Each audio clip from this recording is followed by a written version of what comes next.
Hello everyone, welcome back in my channel treasure world. तो हाजिर हूँ मैं फिर से एक न्यू इंटरेस्टिंग मोरल स्टोरी के साथ। बहुत ही अच्छी कहानी है, वीडियो के एंड तक बने रहिएगा। बहुत सारे न्यू एडवांस वोकैब्युलरीज आप इस स्टोरी में सीखेंगे।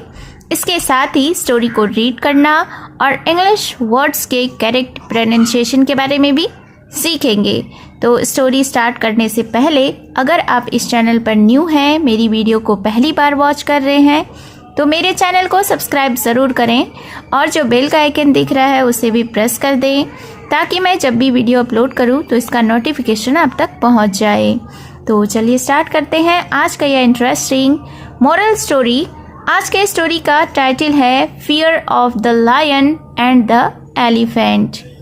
फियर का अर्थ होता है डर या भय, ऑफ यानी का, द लायन यानी शेर का, एंड यानी और, द एलिफेंट यानी कि हाथी का। तो शीर्षक का अर्थ हुआ शेर और हाथी का भय या शेर और हाथी का डर। So let's begin the story. Once upon a time, a discussion was going on between a lion, the king of the forest, and his friend elephant, who was the inhabitant of the same forest. तो सबसे पहले इस sentence के वोकैब्युलरीज को समझ लेते हैं। Once upon a time यानी कि एक समय की बात है। A discussion, डिस्कशन का अर्थ होता है चर्चा। और डिस्कशन यानी एक चर्चा, वॉज गोइंग ऑन यानी चल रही थी, बिटवीन यानी कि बीच, अ लायन एक शेर के, the king of the forest जो कि जंगल का राजा था, एंड हिज फ्रेंड और उसके दोस्त, एलिफेंट यानी हाथी के, who was the inhabitant of the same forest जो कि उसी जंगल का निवासी था। इनहैबिटेंट यानी कि निवासी। तो इस सेंटेंस को फिर से समझते हैं कि एक समय की बात है, एक बार की बात है, एक चर्चा एक शेर और एक हाथी के बीच चल रही थी। वह शेर जो कि जंगल का राजा था और वह हाथी उसी जंगल का निवासी था। They were talking about their great deeds. They were यानी वे कर रहे थे, talking, talk का अर्थ होता है बात, about यानी बारे में, their यानी कि उनके, great यानी कि महान, deeds यानी कि कार्य या काम।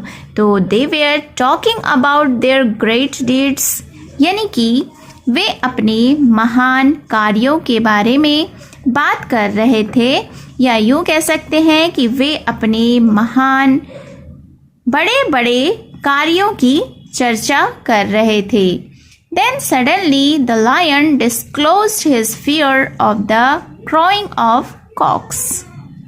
Then यानी कि फिर, suddenly यानी अचानक, तो फिर अचानक the lion disclosed यानी कि बताया, his fear यानी अपना डर, अपना भय, of the crowing of cocks. crowing यानी कि बांग, of cocks यानी कि मुर्गे की। तो फिर क्या हुआ कि then suddenly यानी फिर अचानक, the lion disclosed his fear of the crowing of cocks यानी कि शेर ने मुर्गे की बांग से अपने डर को प्रकट किया, या कि यूँ कह सकते हैं कि शेर ने बताया कि उसे मुर्गे की बांग से डर लगता है। The elephant started ridiculing him.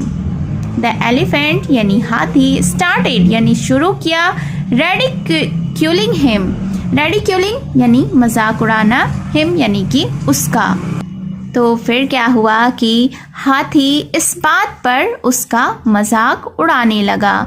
Just then और फिर तभी, a small mosquito started circling around the elephant's ears, making him restless and anxious. Just then यानी कि फिर, a small mosquito, स्मॉल का अर्थ होता है छोटा, मॉस्क्यूटो यानी कि मच्छर, स्टार्टेड यानी शुरू किया, सर्कलिंग, सर्कल का अर्थ होता है चक्कर लगाना, अराउंड यानी कि आसपास, द एलिफेंट्स ईयर्स यानी हाथी के कानों के, मेकिंग हिम यानी उसे किया, रेस्टलेस यानी कि बेचैन, एंड एक्सियस यानी घबराहट। तो फिर क्या हुआ कि जस्ट देन यानी फिर तभी a small mosquito started circling around the elephant's ears making him restless and anxious यानी कि एक छोटा मच्छर हाथी के कानों के चारों ओर चक्कर लगाने लगा, जिससे वह बेचैन और घबराया हुआ हो गया, या यूँ कह सकते हैं कि वह घबरा गया। The elephant was really scared of its humming that made him perplexed.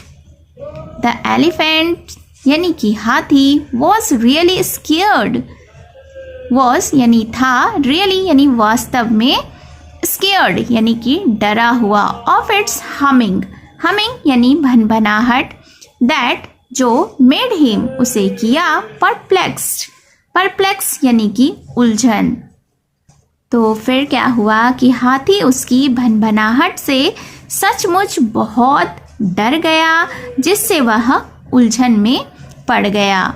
Now it was the turn of the lion to be amused at the elephant's action.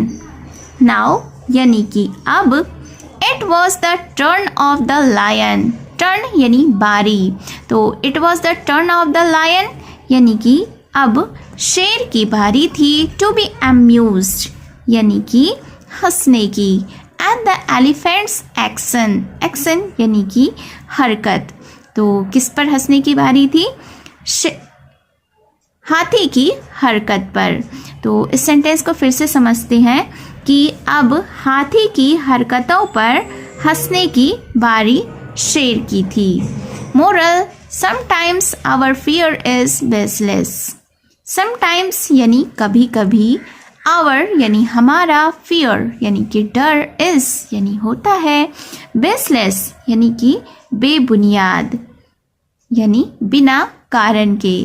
तो इस स्टोरी का यह मॉरल है कि sometimes our fear is baseless यानी कि कभी कभी हमारा डर बेबुनियाद होता है, या यूँ कह सकते हैं कि कभी कभी या कई बार हम बिना कारण ही डर जाते हैं।